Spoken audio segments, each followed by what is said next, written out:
السلام علیکم۔ پروگرام کتب نما کے ساتھ طاہر احمد بھٹی آپ کی خدمت میں حاضر ہے۔ ہم مذہب کے نام پر خون کتاب میں سے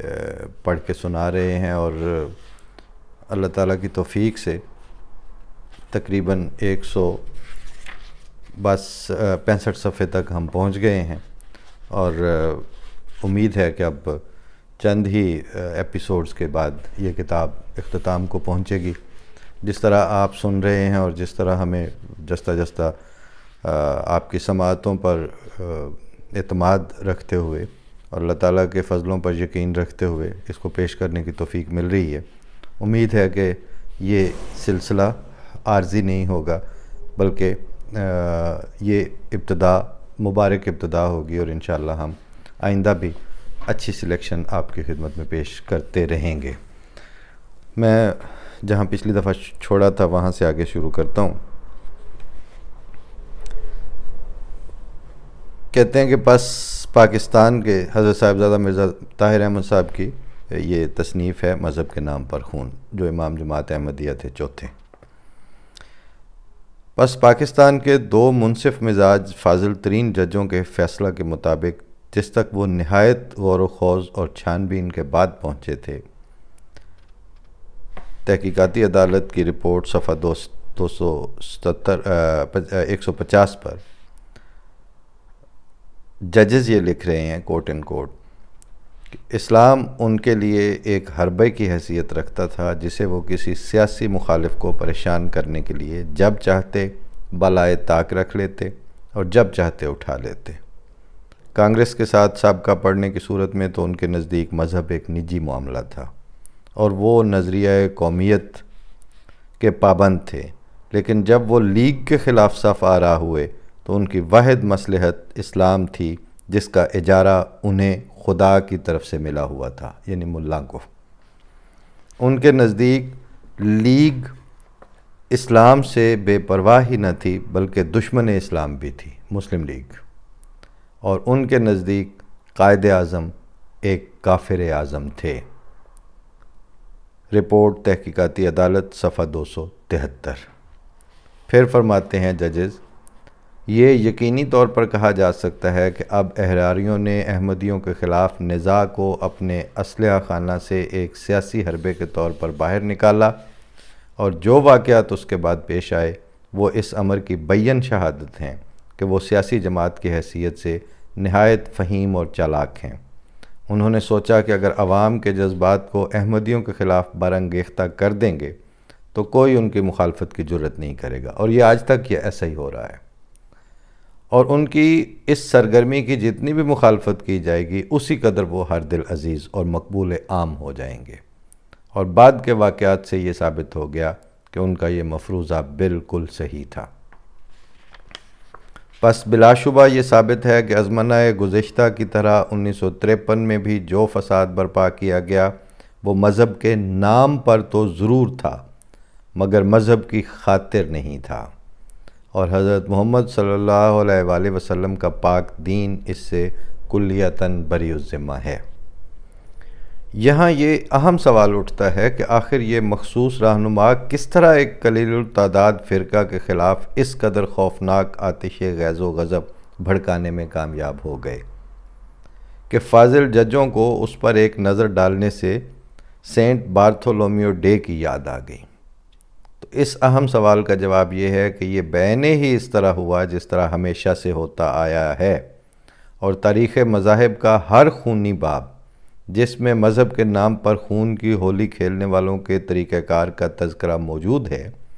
اس موضوع پر بڑی وضاحت کے ساتھ روشنی ڈالتا ہے۔ اس طریقہ کار کی ایک جھلک تحقیقاتی عدالت کی رپورٹ میں بھی نظر آتی ہے۔ فاضل جج اسی طریقہ کار کا ذکر کرتے ہوئے فرماتے ہیں کوٹ ان کوٹ تحقیقاتی عدالت کی رپورٹ صفحہ 209، احمدیوں کے خلاف معاندانہ اور بے بنیاد الزام لگائے گئے ہیں کہ باؤنڈری کمیشن کے فیصلہ میں ضلع گرداسپور اس لیے ہندوستان میں شامل کر دیا گیا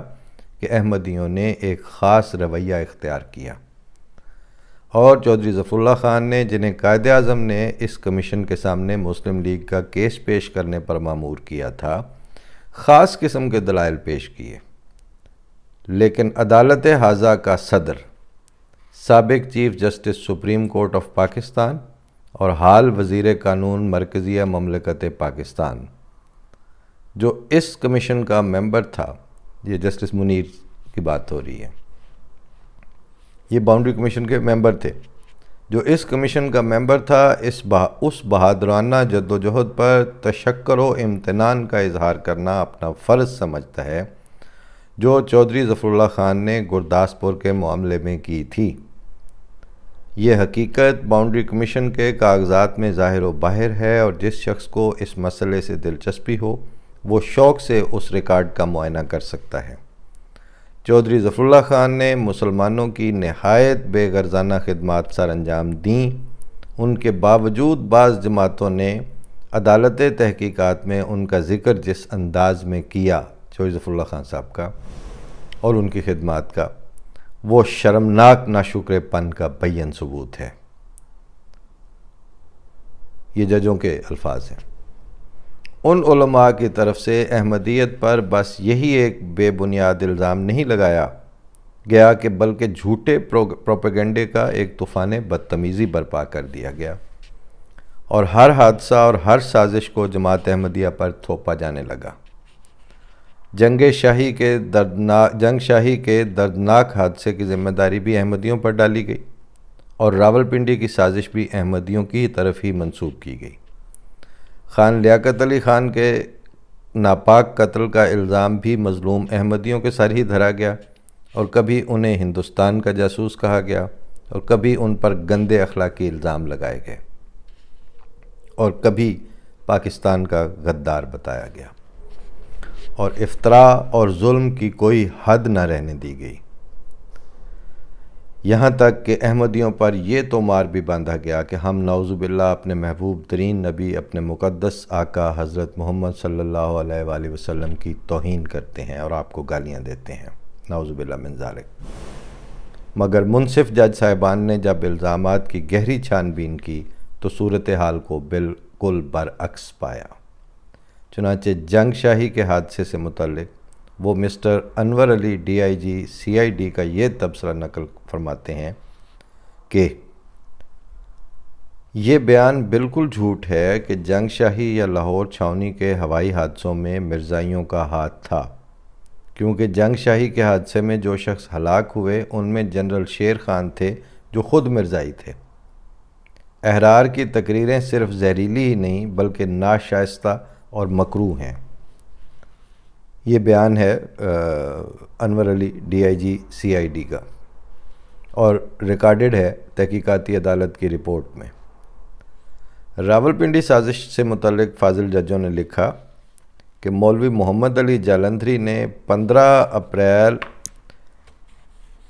1951 کو منٹگومری کانفرنس میں تقریر کرتے ہوئے کہا کہ ان کے پاس اس امر کی تحریری شہادت موجود ہے کہ راولپنڈی سازش سے احمدیوں کا تعلق موجود ہے۔ یہ بلا شبہ محمل بات تھی۔ پھر جج فرماتے ہیں یہ واضح طور پر نفرت کی تلقین تھی، اور نفرت بھی نہایت مکروہ قسم کی، کیونکہ نہ تو مولوی محمد علی ایسے اہم تھے کہ ایسی شہادت ان کے قبضے میں ہوتی، اور نہ کوئی تحریر اس کے بعد مقدمہ سازش کے ٹریبیونل کے سامنے پیش کی گئی، لیکن اس قسم کی شبہ انگیز خبر نہایت آسانی سے لوگوں کے دماغوں میں گھر کر لیتی ہے۔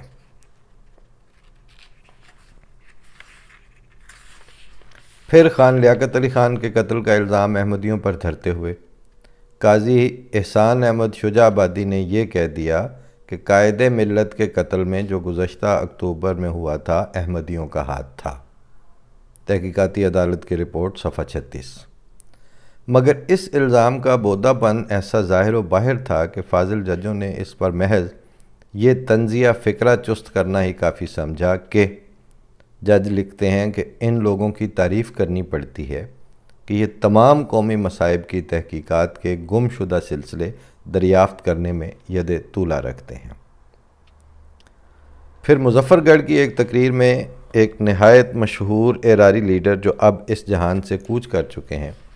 احمدیوں پر، اب تو خیر بہت سارے کوچ کر چکے ہیں لیکن یہ اس وقت ہے جب کتاب چھپی تھی، احمدیوں کے پر بہتان ان لیڈر نے باندھا کہ ایک احمدی جاسوس ایک شخص گوپال داس کی میت میں گرفتار کیا گیا ہے اور میں نے حکومت کو اس سلسلے میں عمدہ معلومات مہیا کی ہیں۔ اس الزام کو اپنی رپورٹ میں درج فرما کر فاضل جج تحریر فرماتے ہیں کیا عام سیدھے سادے لوگ یہ تصور کر سکتے ہیں کہ یہ بزرگ جو اپنی کہن سالی کے بوجھ سے زیر بار ہونے کے باوجود شمشیر کی طرح تیز ہے، گوپال داس کے ساتھی کے متعلق ایسی کہانی تصنیف کرے گا جس کو سچائی سے کوئی دور کا بھی واسطہ نہیں؟ اگر یہ سچ ہو تو کیا اس سے غداروں کے خلاف، انورٹڈ کاماز میں انہوں نے لکھا ہے احمدی غداروں کے خلاف، شدید جذبات مشتعل نہیں ہوں گے؟ اگر آپ یہ جانتے ہوئے کہ اس تقریر کی بنا جھوٹ پر ہے اس کو نظر انداز کر رہے ہیں تو یہ مقرر کے یعنی تقریر کرنے والے کے سفید بالوں کا احترام تو شاید ہو، لیکن آپ اس مرض سے تغافل کر رہے ہیں جو اس نے آپ کی قوم میں پھیلا دیا ہے۔ ڈاکٹر مبارک علی نے یہ جب کتابی شکل میں سنگ بیل نے چھاپی تھی یہ تحقیقاتی عدالت کی کارروائی اردو میں، تو اس کے فلیپ پہ ڈاکٹر مبارک علی مشہور ہسٹورین ہیں پاکستان کے، انہوں نے لکھا تھا کہ میری رائے میں یہ کتاب کالجوں میں ایک سبجیکٹ کے طور پر نصاب کا حصہ بنانی چاہیے، تو شاید ہماری نسلوں کو ان کی جو ذہن گندے کر دیے گئے ہیں اور جھوٹ سے ان کو کہانیاں گھڑ کے سنائی گئی ہیں، یہ ججز کی رپورٹ پڑھ کے ان کا ذہن کسی حد تک صاف ہونے میں بہت مدد ملے گی۔ تو یہ اس وقت سے اپنی قوم کے یہ جو ججوں نے لکھا ہے، لیکن آپ اس مرض سے تغافل کر رہے ہیں جو اس نے آپ کی قوم میں، اس سفید بالوں والے مولوی نے جو اب بہرحال کوچ کر چکا تھا اس وقت جہان فانی سے، تو اس نے آپ کی قوم میں پھیلا دیا ہے۔ چنانچہ بڑے بڑے سفید ریش احرار علماء سٹیجوں پر چڑھ کر جھوٹ پر جھوٹ بولنے لگے اور الزام پر الزام تراشنے لگے۔ یہ سفید داڑھیوں والوں کو آپ نے پچھلے بھی کئی سالوں میں دیکھا ہے، اسلام آباد کے دھرنوں میں بھی۔ جتنا وقت گزرتا گیا تقریروں کا لہجہ بد سے بدتر ہوتا چلا گیا۔ یہ بھی اسی میں تحقیقاتی عدالت میں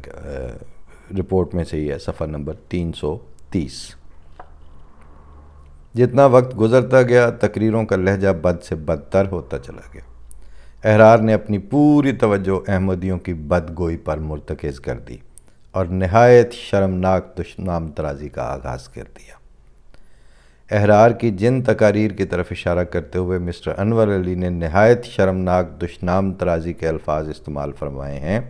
ان کا پورا تعارف اس مختصر تعریف میں نہیں ہو سکتا، بلکہ حقیقتاً وہ ایسی انسانیت سوز ہیں کہ ایک عام انسان سے متعلق بھی اگر وہ الفاظ استعمال کیے جائیں جو مقدس بانی سلسلہ عالیہ احمدیہ سے متعلق کیے گئے تو کوئی شریف انسان انہیں سننے کی تاب نہیں لا سکتا، اور تمام احرار لیڈر بشمولیت مولوی محمد علی جلندری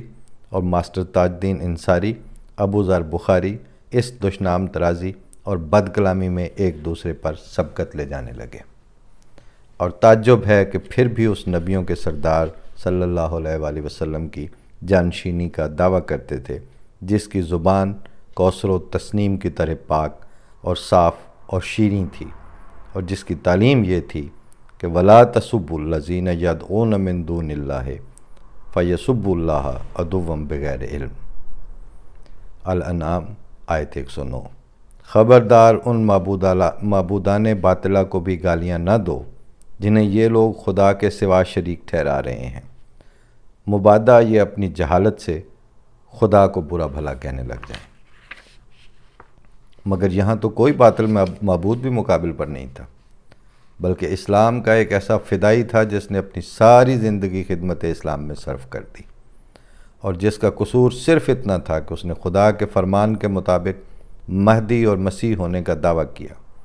اور جس کا فخر صرف یہ تھا کہ وہ احمد عربی صلی اللہ علیہ وآلہ وسلم کا غلام ہے اور اسی کے دین کی اشاعت کے لیے مبعوث ہوا ہے۔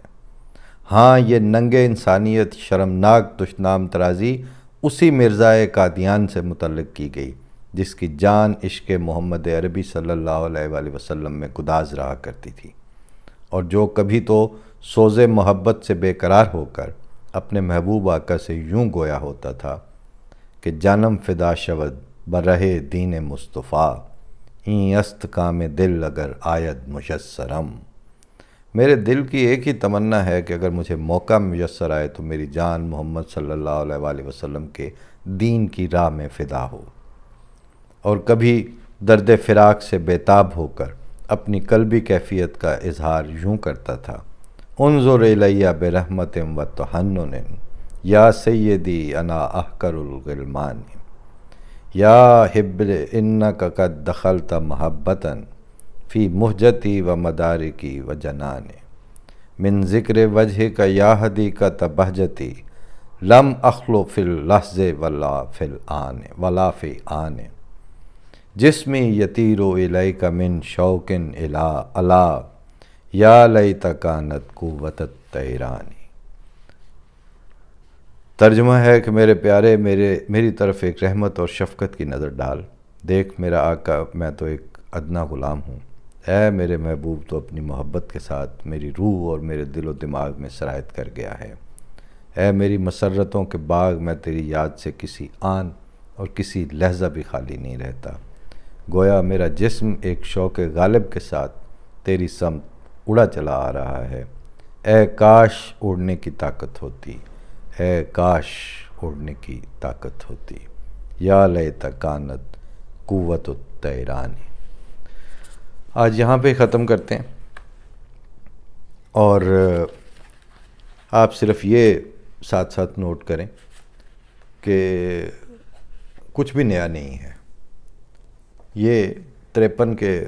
فسادات ہیں، آج 70 سال سے زیادہ عرصہ ان کو ہونے کو آیا، اور